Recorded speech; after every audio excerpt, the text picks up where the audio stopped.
গত কোরবানির ঈদে রাজধানীর দিয়াবাড়ি হাটে নিজের লালন পালন করা গরু বিক্রি করতে গিয়ে প্রতারণার শিকার হন রইসুদ্দিন। এক ক্রেতার কাছ থেকে তিনি পান ১,২৩,০০০ টাকা, যার মধ্যে ১,২১,০০০ টাকাই ছিল জাল। এ ঘটনায় হতাশায় কান্নায় ভেঙে পড়লে তা সামাজিক মাধ্যমে ছড়িয়ে পড়ে এবং দেশজুড়ে আলোচনার জন্ম দেয়। পরে আলহাজ শামসুল হক ফাউন্ডেশন প্রথমে তাকে নগদ ৫০,০০০ টাকা সহায়তা করেন। এ সময় মানবিক উদ্যোগে সাড়া দেন অভিনেত্রী অপু বিশ্বাস।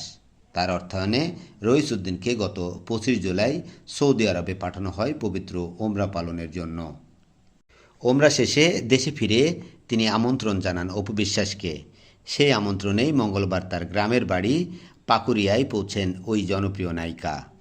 মঙ্গলবার ১৯ আগস্ট বিকেলে অপু বিশ্বাস তার নিজ ফেসবুক আইডি থেকে লাইভে আসেন। সে লাইভে ভিডিওতে অপু বিশ্বাসকে রইসুদ্দিনের বাড়িতে প্রবেশ করতে দেখা যায়। রইসুদ্দিনও তাকে অভ্যর্থনা জানিয়ে বাড়িতে নিয়ে যাচ্ছেন।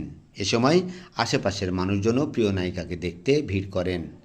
লাইভের ক্যাপশনে অপু বিশ্বাস লেখেন, রইসুদ্দিন চাচার সাথে সাক্ষাৎ। এ পোস্টে অপুর ভক্ত অনুরাগীরা শুভেচ্ছা ও ভালোবাসা জানাতে থাকেন। একজন লিখেছেন, ভালোবাসার একটা মানুষ।